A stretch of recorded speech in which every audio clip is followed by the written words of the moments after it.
Les objets, étoiles, planètes, galaxies dans l'univers sont constitués de molécules et d'atomes, exactement comme nous. Ces molécules émettent des ondes électromagnétiques qui, selon la température de l'objet, seront de la lumière visible, des rayons X ou gamma, de l'UV, de l'infrarouge ou justement des ondes radio.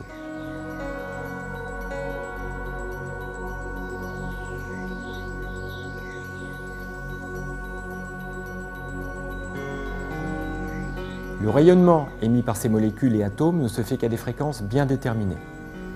Ainsi, pour chaque espèce, nous avons une sorte de carte d'identité de la molécule. L'émission de chaque atome est très faible, mais vu l'immensité des espaces interstellaires, l'émission totale sera parfaitement détectable. Mais tous les rayonnements ne sont pas visibles du sol, car notre atmosphère arrête une partie de ces rayonnements. Par exemple, pour l'infrarouge, entre 60 et 600 microns, il faut donc aller hors de l'atmosphère, c'est-à-dire lancer des télescopes dans l'espace. Ce domaine d'énergie de lumière est fondamental pour comprendre l'univers, car par exemple, il donne la possibilité d'observer la molécule d'eau. C'est pour cela, entre autres, qu'a été lancé le satellite Herschel Space Observatory. Ce satellite Herschel est un satellite de l'Agence spatiale européenne qui a été lancé de Kourou, en Guyane, par une fusée Ariane 5. Allumage EAP, décollage, lift-off. Sa durée de vie sera approximativement de 3 ans. C'est le premier observatoire couvrant complètement l'infrarouge lointain de 60 à 670 microns avec 3 instruments à bord, PAX, Spire, HiFi, qui permettront d'obtenir des images mais aussi des spectres des objets observés.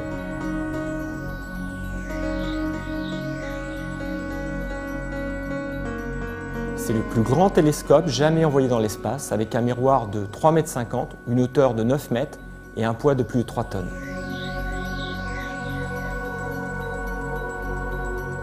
L'expérience a commencé il y a plus de 10 ans, lorsqu'il a été demandé au laboratoire de développer un prototype d'instrument pour réaliser les spectres des signaux reçus par les radiotélescopes. C'est un peu comme écouter une musique et en afficher les aigus, les médiums et les graves.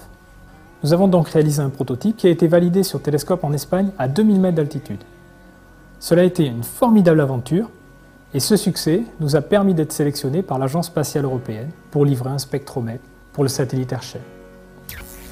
C'est vraiment excitant de travailler pour le spatial, mais cela amène des contraintes qui, à l'époque, étaient nouvelles pour notre laboratoire. Il fallait faire plus performant, tout en étant plus petit, plus léger, faible consommation, et surtout résister au décollage d'une fusée Ariane 5 qui est le plus gros lanceur de satellites scientifiques. Ainsi, tous les composants doivent résister aux vibrations, au décollage et à des chocs de plus de 2000 G. Ensuite, tout l'équipement doit résister au froid, jusqu'à moins 50 degrés, au vide, et surtout l'électronique ne doit pas se dégrader alors qu'il y a beaucoup de radiations qui sont normalement arrêtées par l'atmosphère de la Terre. Il nous a fallu 5 ans pour fabriquer tous les modèles, c'est-à-dire un nouveau prototype, un modèle de qualification sur lequel sont faits tous les tests, vibrations, choc, vide, puis enfin les 2 modèles de vol qui sont embarqués sur le satellite. Ce qu'il faut bien comprendre, c'est que ce travail a mobilisé 6 personnes dans notre laboratoire pendant 5 ans, fait travailler 10 sous-traitants, majoritairement en France et aux États-Unis. Cela veut dire aussi de très nombreux voyages en France et à l'étranger, en particulier pour la livraison du matériel. Pour notre laboratoire, cela a été un changement très important, car tout le monde peut faire de l'électronique, mais travailler pour le spatial est un vrai challenge quant aux méthodes de travail à mettre en place, les normes à respecter.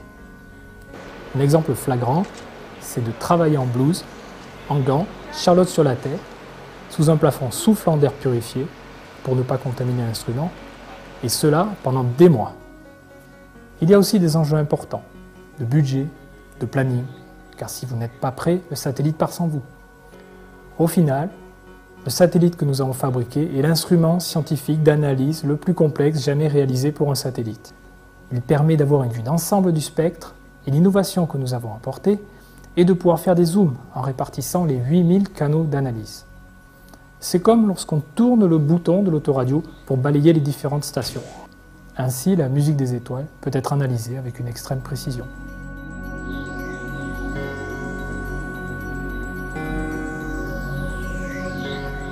Le Herschel Space Observatory aura différents buts scientifiques, notamment la formation et l'évolution des galaxies, l'étude des comètes, des atmosphères de planètes et de satellites pour comprendre comment notre propre système solaire s'est formé, et également la formation des étoiles et la physique du milieu interstellaire.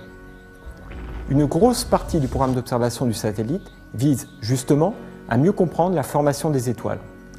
C'est en effet au sein des étoiles qu'ont été et que sont formés les éléments qui constituent notre monde, tels que le carbone, l'oxygène ou le fer. Et nous sommes nés des étoiles en fait. Mais plus généralement, beaucoup d'observations seront dédiées à l'eau, qui est impossible à observer du sol. C'est une espèce abondante dont on ne connaît pas exactement l'origine sur Terre et sur les autres planètes. Et évidemment, l'eau est aussi fondamentale dans le cycle de la vie. Ensuite, l'eau joue vraisemblablement un rôle déterminant dans la formation des étoiles, notamment les étoiles de très grande masse, qui font plus de 10 fois la masse de notre propre Soleil, dont on ne comprend justement pas complètement le processus de formation. En fait, l'eau agirait probablement comme un refroidisseur naturel lors de la formation de l'astre, en évitant que la mécanique s'emballe